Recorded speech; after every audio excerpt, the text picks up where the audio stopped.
course. 20 to 9 almost, OTB AM. Michael Verney, good morning to you. That's how we eat. You're eating up this World Cup stuff.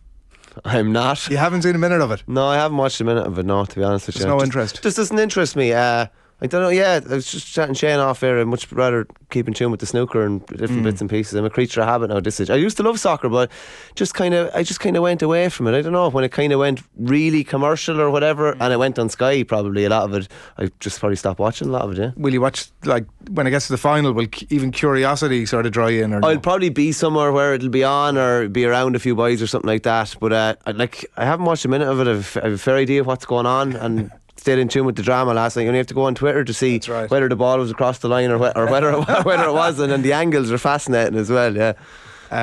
Should I? I'm considering whether I should book off next Monday to go down and celebrate Kilmacud Croke's doubleheader win, or not. I tell you, it'd be a fair double if they do it. The footballers, obviously. Unlikely. Well, the odds would suggest that. They were brilliant last Sunday against St Mullins in the hurling, but like, they're coming up against the cream of the crop in Ballyhale, and a Ballyhale team that has a point to prove, and a Ballyhale team that got a nice little wake-up call last Sunday, because for the first half, and even Pat Hoban, the manager, said after, they were bullied in the middle part of the pitch. And isn't it great to have a stick to beat such a good team, such a good team with a team that really has a point to prove? And Ballyhale only need to win one game and hope that Ballygunner do their thing down in Munster, and then it's that fascinating rematch in All-Ireland Club semi-final that I talked earlier on this year about, like, what sort of club games would get the same coverage as a county game, and that would, if they meet again, like Na Piarsaigh and Ballygunner, it'll be an intercounty standard club game, and Ballyhale are mad for it, and you can say Ballygunner are mad for it too. Yeah, it does seem as if everything points that way. Adrian's disgusted myself and Tommy during the week, Mick, because he's a Westmeath man, so you think, you support your, even if it's not your local club, you support your county's club who are competing in a provincial championship. But he's blown into Kilmacud here, and it's the local team now, and he's down there every week. I'm literally a member of Kilmacud Club. You're one of the 10,000 members? I've probably blown up the members. Yeah. 4,000. Super club. Adrian loves the term super club. It's a mighty club. Well, they always say, like, in fairness, it's great having numbers, but the logistics involved in controlling those numbers and organising those numbers is unbelievable. Super clubs need super people as well, like normal clubs, like normal clubs do.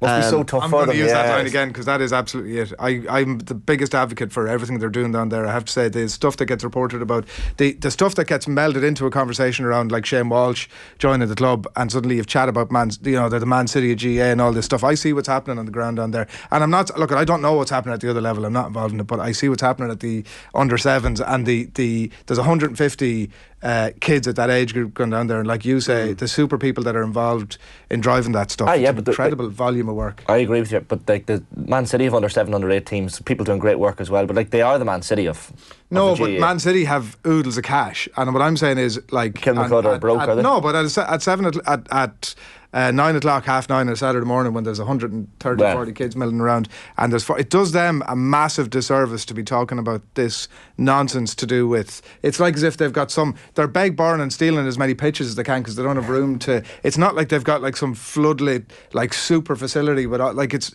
no different to any other club, just that it's a big population range, so there's a huge number of playing staff there, and the volunteer effort is off the charts. The facilities is a fascinating one, because Coola would often train in Bray, and Kilmacud could be coming off the pitch when Coola are coming on the pitch, and facilities are obviously very hard to come by, and the more numbers you have, the more traffic on a pitch, the more, like, if you have, we'll just say you have 150 kids at under 6 or under 7, like, they have to go, like, 150 is a lot. They have to, like, one pitch is not going to, a corner of pitch isn't going to suffice for them. So there's a lot involved in the logistics of it. And just what we said about the double, we're probably doing the chance of the double a disservice. The footballers are obviously roaring hot favourites against the Downs, who haven't been in a provincial final in 50 years, and Kilmacud are doing back to back.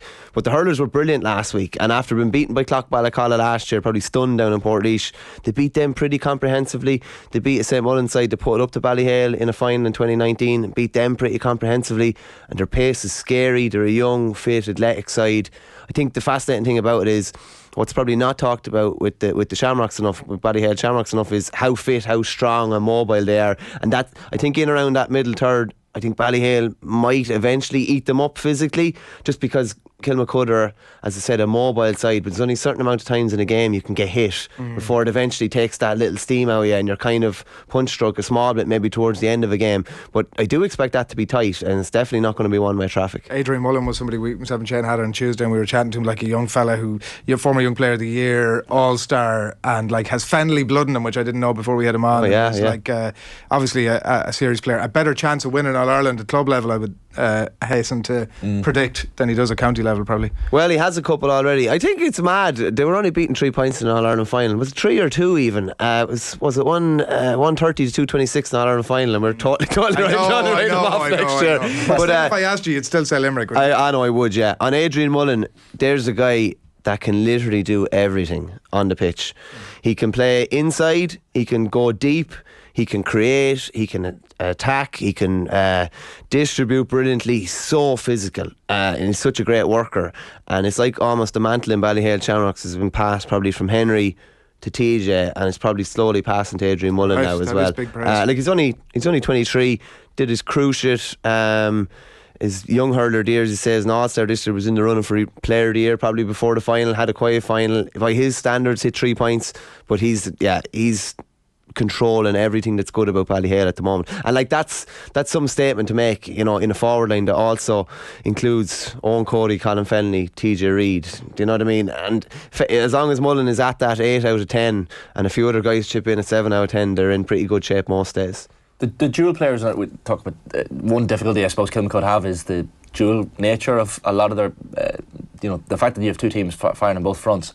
Can be a difficult thing for clubs to manage. I know there's not that much of a crossover maybe in terms of squads, but it's still something they have to consider. Yeah, Brian Sheehy's the only one I think this year with Kilmacud. I think there was 2 last year, so you have the really unique aspect of Sunday where the games are actually flipped. The hurling was supposed to be second.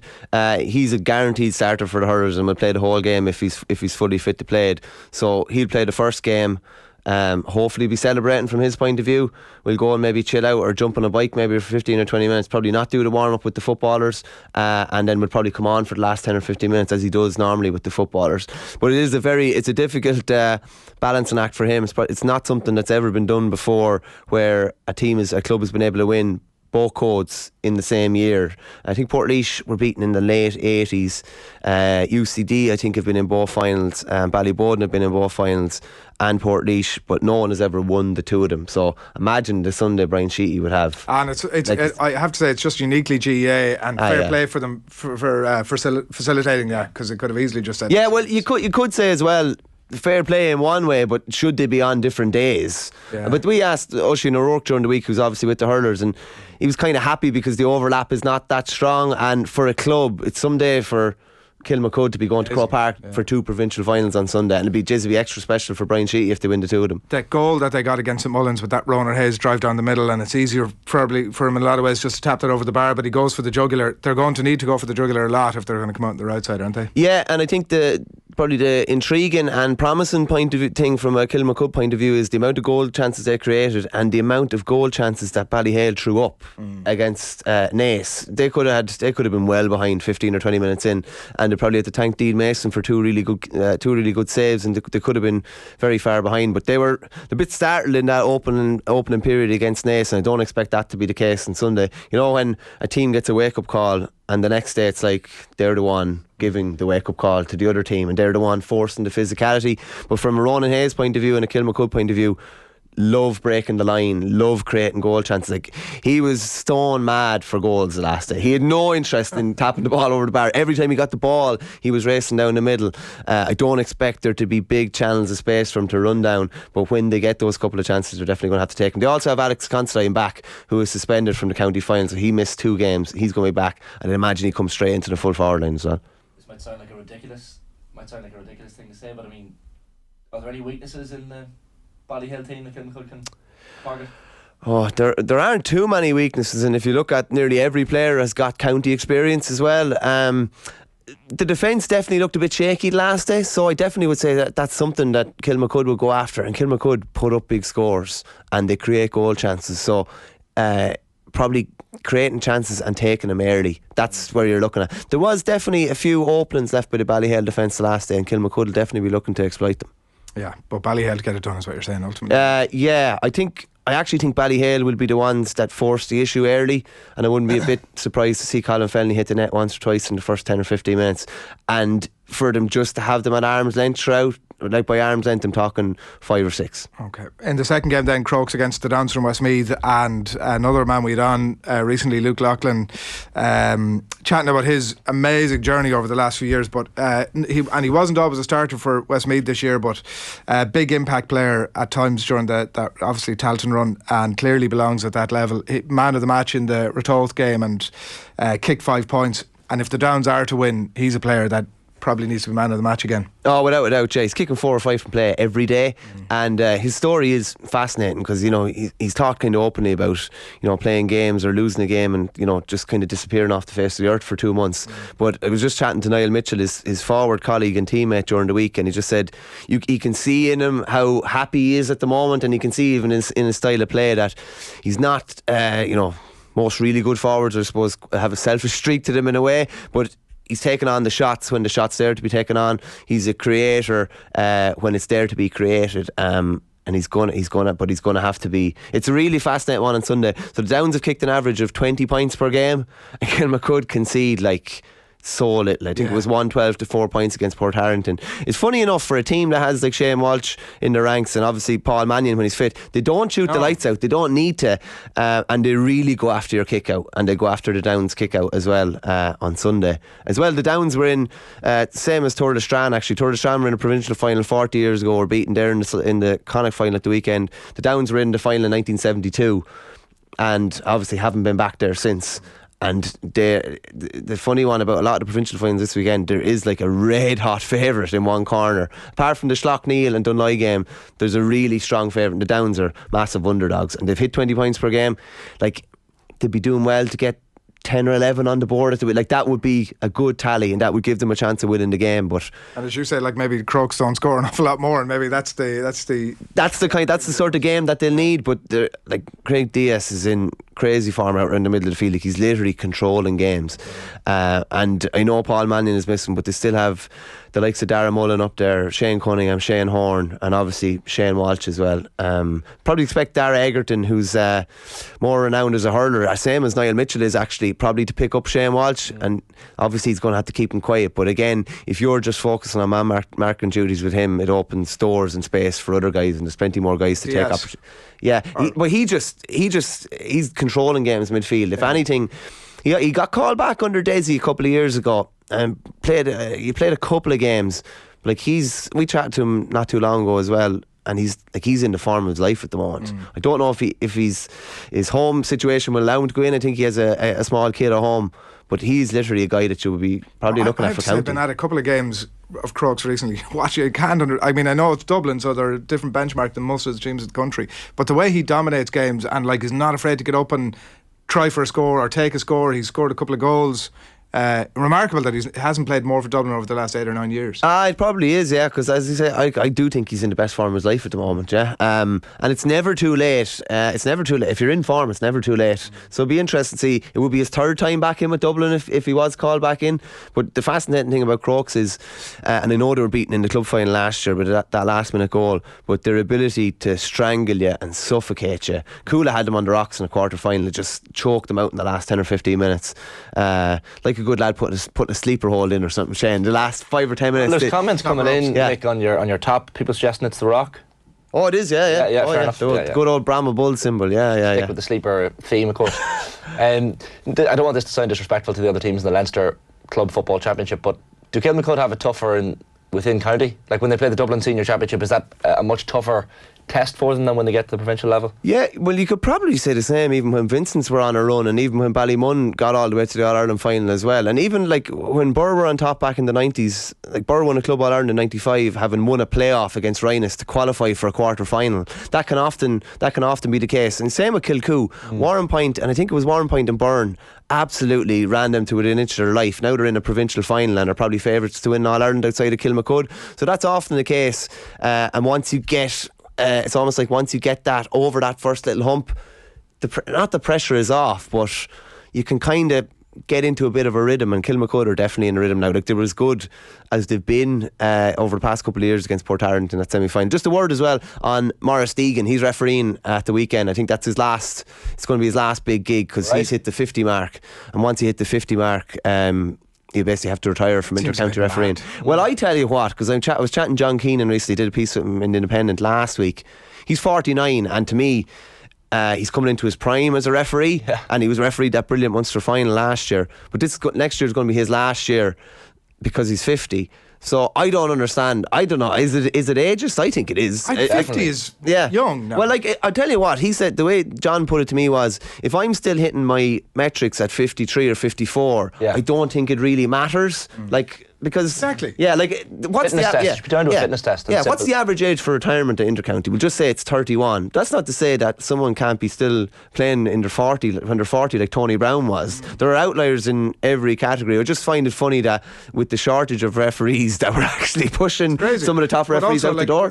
What was 50 20 years ago now feels like it might be 55 now. Like, totally, with everybody's a kind of lads that are involved at intercounty, be it refereeing or playing, they're kind of gym bunnies now as well. They look after themselves a lot better, they eat a lot better. Do you know what I mean? So I would agree with you, and I think that should be taken on a case by case basis. When if somebody wants to leave at 50, fine, but if they're coming into their prime, like I think a John Keenan is, like, I'd be holding on to him as long as he possibly could. When you're speaking of age there, I think what you mentioned, Niall Mitchell, I think it was him that was speaking during the week about the average age of the Crokes team being 26, 27, fairly prime age, and the Downs that little bit older. Now, a bit of experience there as well, but that's fairly significant that the Kilmacud team, they're not only dangerous, but in their prime. Yeah, and seasoned, Shane, I think, as well, and it's just, I think that bit of experience when it comes to closing out games, there's no better team to close out a game than Kilmacud Crokes at the moment, and the Downs will have to be ahead and trying to hold on, I'd say, and I just can't see them getting the scores that are needed. Like, Luke Loughlin is flying, Niall Mitchell is flying. Like, the chances they're going to get are going to be under so much pressure on Sunday in comparison to what they've probably met to this point.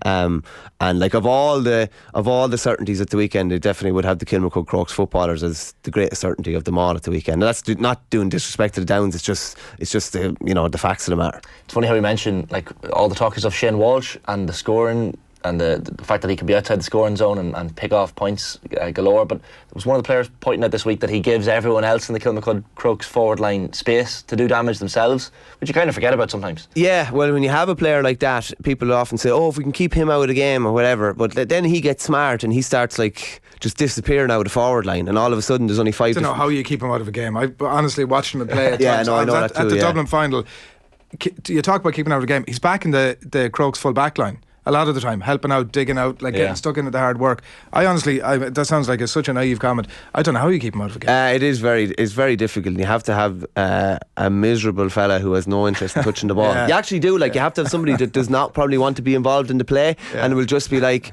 I don't care. Like, I was chatting to Chrissy McCaig during the week, and he said some of the best games he's ever had, he hasn't actually touched the ball. But you have to be, like, so tunnel visioned on that.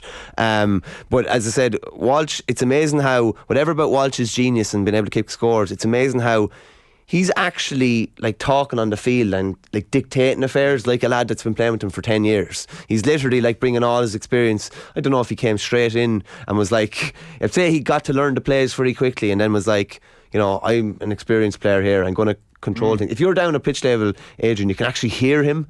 You can actually hear him dictating and telling lads where to go. And listen, that's a great sign, and maybe that's why he was carried shoulder high when he came into the Slorgan clubhouse that night. I was in that clubhouse the next morning, dropping a kid off to crash, and the aftermath was real. We've Dennis Ryan in contact on YouTube saying, Verney, not just a poet, but the greatest hairstyle in sports journalism. How do I have to look at it there? Yeah, it's probably a trim needed now before Christmas, to be fair. I'll leave it. Yeah, get the sheep shearers out. Also, somebody saying that you're a ringer for Serge from Kasabian, who I think we've a shot of. Actually, yeah. Is that good or bad? That's good. That's good. Handsome man. Paul Galvin is the one I often get. Yeah, I actually dressed up as him for Halloween one year. A long time ago, before I got into this gig. We need to see. Mick, thanks for enjoy the games over the weekend. Cheers, gents. Surely will. Michael Verney in with us to discuss mainly the Leinster games, obviously, for the weekend.